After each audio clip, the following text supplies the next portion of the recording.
Yeah, I love Northern Soul, love Motown, love Edwin Starr. It's absolutely superb record. Every time it gets played at night, as Soul Nights now, everybody goes mad for it. It's just a fantastic record, brilliant record. Even if you're in mid-conversation with somebody and it comes on and you hear those drums, you just have to make your excuses and get out on the dance floor and go and dance to it because it's just fantastic. Well, basically reminds me of who I am. Like, it just reminds me of all the great things about me. So it kind of gets me going, like it just gets the energy there because I remember like all the wonderful things about myself. Because I always run around in circles too. I'd love to be able to have like a harness and be able to run and like actually fly and take off to that saxophone solo. That would be absolutely the most epic thing ever, with fireworks behind me. So yeah, fire, smoke and fireworks, and to go around on a harness.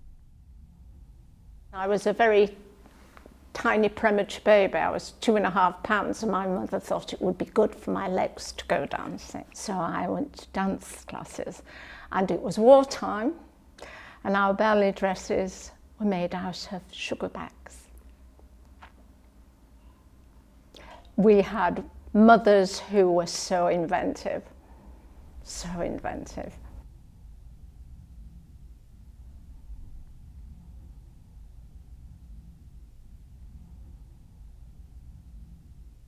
I actually enjoy sad songs. They make me feel happy.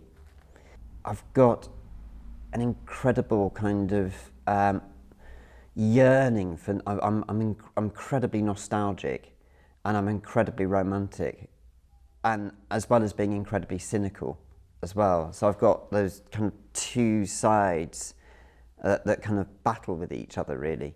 I try to make my shows, my performances based on the song and what that kind of instills in me. With lyrics, it's a bit different because I don't really do much lyrics, but I try to listen to lyrics and perform my way around the lyrics. I used to draw dances, actually. I used to think I was going to be an artist, and I used to draw dances and then eventually realised that it was because I wanted to be one that I was drawing them. I find it very liberating to sort of bounce around to it. There's something quite sort of flirty about it, even when I'm on my own in my kitchen, because I can see this is terribly narcissistic, but I can see my reflection in the window, so I give it some of that dancing towards the window. I've custom made it myself, and because to me Elvis does live in all his music and all his songs, and I just like the fact that Elvis lives is an anagram of Elvis, so I thought it was brilliant. We both agreed on this because he's always on my mind. He's been on my mind since the day I met him, and I hope he thinks the same about me. Yeah, I'd like to go a bit deeper than that. We love Willie Nelson. His method, his singing, he's got so much meaning and the voice is so clear. There is a tape on there that's where he's singing alongside Julio Iglesias, and he's outstanding, his Willie Nelson, in his clarity and his voice. It's brilliant. And most times when we're having an evening meal, we put a CD on, and Willie Nelson features quite frequently in our evening music. Well, I was going to pick a song that I've listened to in the car driving to and from work this summer, because I felt quite strongly about it, and it's had an emotional impact on me this summer. But I didn't manage to pick that one. I picked a happy song. Before I start dancing or do anything, I kind of picture myself from the outside, how that might look. But then when I do it, I don't care. I just do whatever I feel like doing, and that's it. If people like it, fine, then I don't care. But on the romantic side, the words are superb. They're meaningful, and it makes a dance meaningful. That's one of the reasons I love it. You just get transported to a different place, and it's just fantastic. Doesn't matter how bad your day's been, how bad your week's been. You just get out there and dance, and it's just you and Edwin Starr, and 200 other people, like-minded people. So it's just great. Just forget everything. It's just you, Edwin, and the masses. In order to get on with life, we don't think about our mortality. And I just think if we thought about our mortality a lot more, I think we would be different with each other. It's the rhythm. It's the rhythm because it does tell you to do this or move to this. And I like that. I like a piece of music that places me into the steps. I've done a lot of dancing in church, so I think that kind of helped to nurture my love for dance, because we had a lot of events where they would gather us together as kids and then we'll learn different steps and do them together, and it kind of made it easy to just get into it. And then by the time I was grown, I was used to it, and then I loved it because there's always a positive energy about it.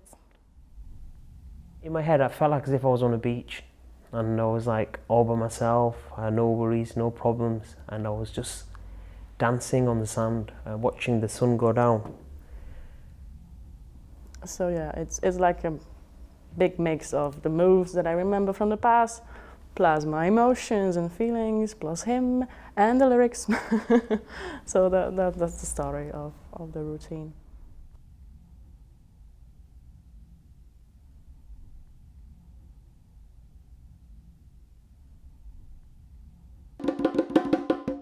Often I won't actually know what the words are saying. Someone else will point out the words.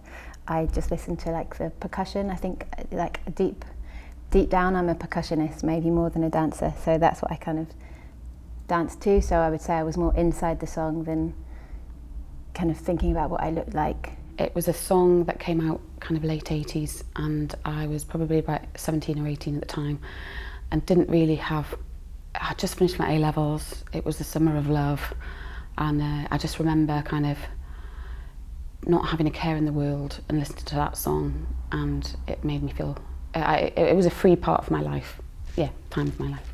You know, you feel like you just want to be lifted almost up in the air, you know, and you feel that as the music's like increasing in volume and it's kind of going up, and you just want to you feel like you just want to be lifted up. I think that would be cool if you could do that.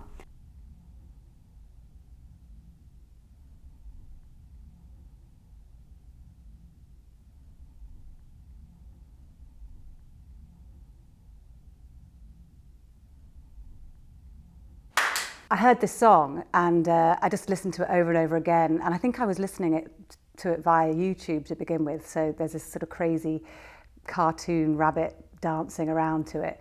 And then while I was playing it, my 9-year-old son loved it, and he now says it's his favourite song. So when it comes on in the car, we both sing along to it at top level, and the kids just love it. So I think to me it's sort of, in a way, not only was it rediscovering for me, but it was discovering music for them as well. Everybody must just have to get up and dance to it. I can't see how you can't tap your foot or anything to music that's just so happy, I think, and positive. And because we got married really recently and it was still really fresh in my head, like the feeling of having danced to it in front of everyone, and I just wanted to, it was obvious that would be the one that I would bring. It kind of just physically affects me in my guts and my chest, and just goes, when you taste something delicious, or when you see your baby's face or something, it just gives you that feeling. At the end of the year, your Spotify has like a thing telling you about your year. I'd listened to this song so much that it counted for 5.5 days of my life.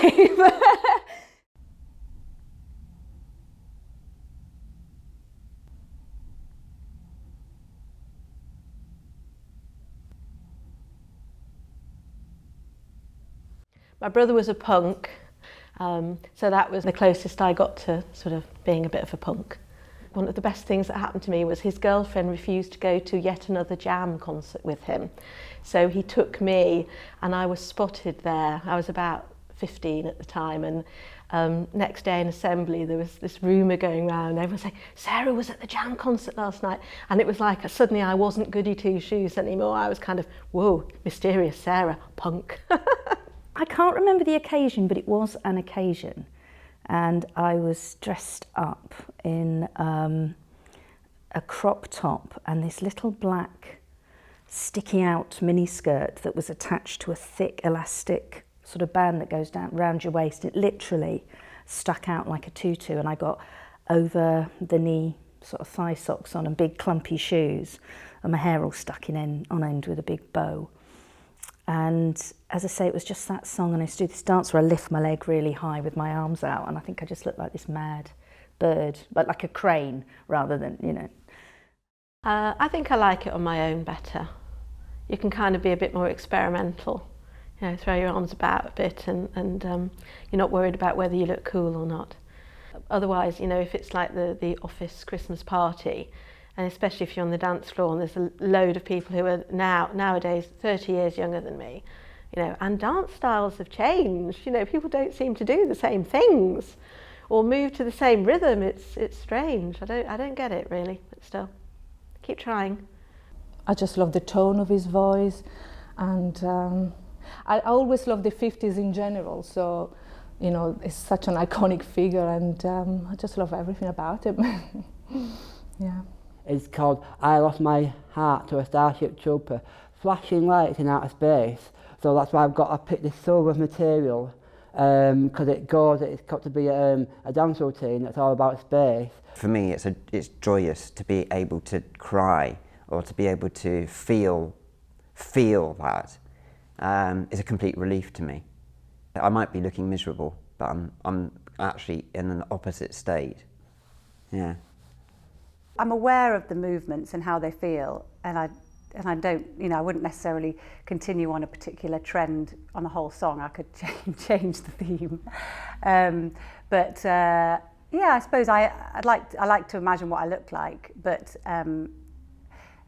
I think, like with anything, if you feel relaxed doing something, people hopefully are relaxed watching you.